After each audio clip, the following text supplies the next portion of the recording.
Shalom, family. Hopefully everyone is doing wonderful today. Most of you guys know that I always say that this book right here, this Bible, is not a religious book.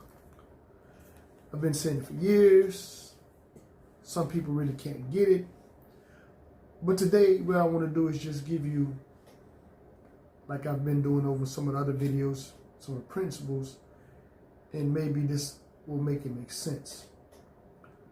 So I showed you the Bible in Black's Law Dictionary, right? And it can be another dictionary. There's other there are other law dictionaries.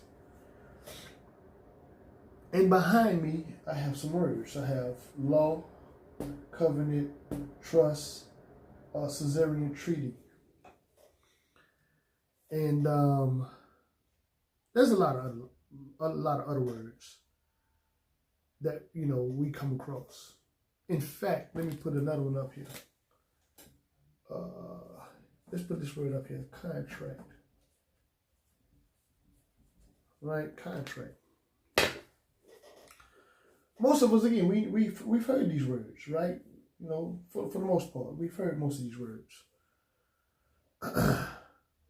But when we read the Bible, we don't look at the Bible and understand the concepts or the principles of said words.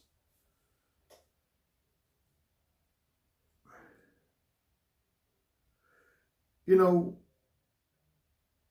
me do this. Let's go to the book of Nehemiah. Let's go to the book of Nehemiah right fast. Let's go to the book of Nehemiah. And I want to get chapter 8, verse 8. Chapter 8, verse 8. And it says, "So they read in the book of the law of Elohim distinctly, and gave the sense and caused them to understand the reading." Tell you what, I got a precept right here. I got a precept. Isaiah. Let's go to the book of Isaiah. The book of Isaiah. The book of Isaiah, chapter 28.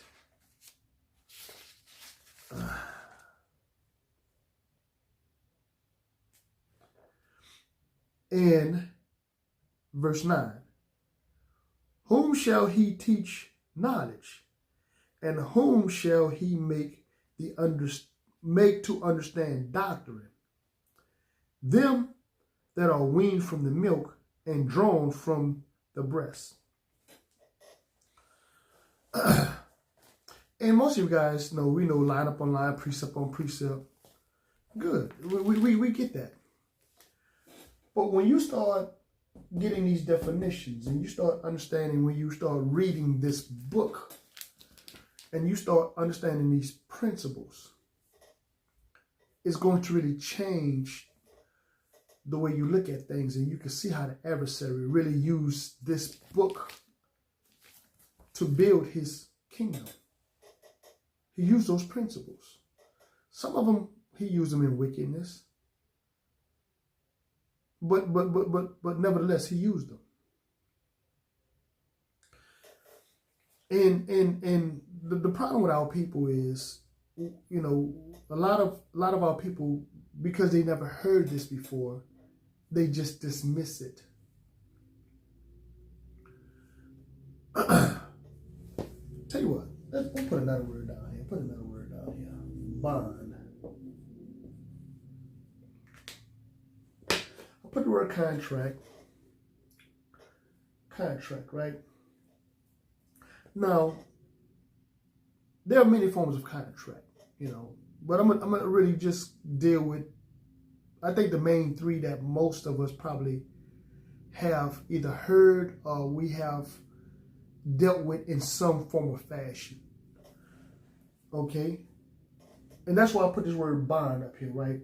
My word is bond, right? My word is bond. So remember, the Bible, before it was written, before it was on the scroll, right? It was given to our people orally. It was oral tradition, right? The laws is given to them orally, right? Passed down through tradition, through the culture. So we know about oral, right? We know we're familiar with oral because, you know, we may have had an agreement with somebody to do something, and they agreed or disagreed or what have you for a certain time or a certain amount of money or what have you. So we are familiar with, right, an oral contract, written contract. Most of us, again, we're familiar with written contracts, be it, you know, car loan, be it, you know, renting renting an apartment or a mortgage, you know, and other, you know, types of contracts. But the implied contract. Most of us don't even know what an implied contract is, but we do it on a day-to-day basis. So let me give an example of an implied contract. You go to the grocery store. You put the food inside your basket. You get to the counter. You put the food on the counter. They ring it up, and you pay for it. So there's implied, it's implied that whatever you're getting, you're going to pay for that when it's over. Or you go to the barber for you gentlemen like to get a haircut or whatever you like to get done, right? You know, after you get your hair cut, or even for you women that go to the beauty salon, you get your hair done. It's implied once the service is done, you're going to pay for said services. Uber, so on and so forth. So the reason why I say that, because when you see the principles, when you begin to see the principles, then you begin to understand when they would read this book, and they would see the principles, these definitions would pop up in your head. Now, do we get it all the time? No, but the more you read, the more you study, the more you begin to see it. See, but this is again why I say the adversary wants us in religion. And this is why, you know, there's so many of these arguments and debates and stuff like that, and, you know, different organizations are going at each other and stuff like that. It's a distraction. Again, you know,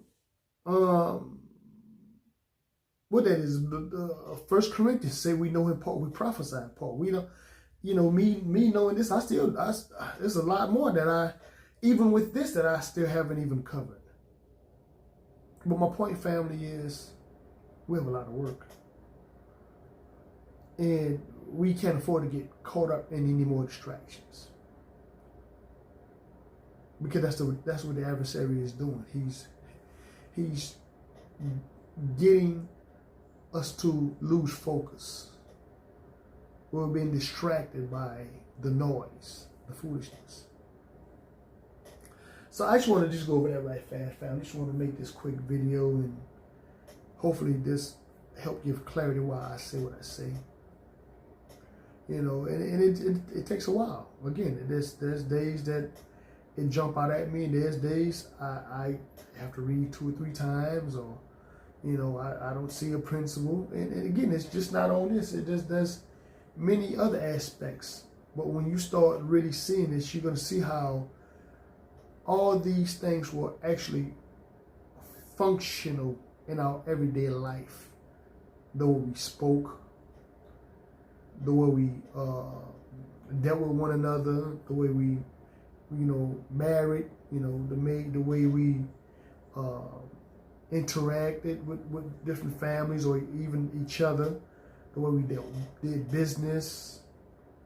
I mean, it just in everyday activity, it really changes your understanding and gives you a clearer understanding of what the Most High's intent is, and how he has dotted every I and crossed every T. And for a lot of these people that keep playing with this book, they really just don't even know how deep this goes. And again, I'm at awe. I'm amazed every day, you know, when the Most High give me something, and I'm like, wow, it's mind blowing. But anyway, family, like I said, I just want to share that right fast. With that being said, as usual, peace, love, shalom.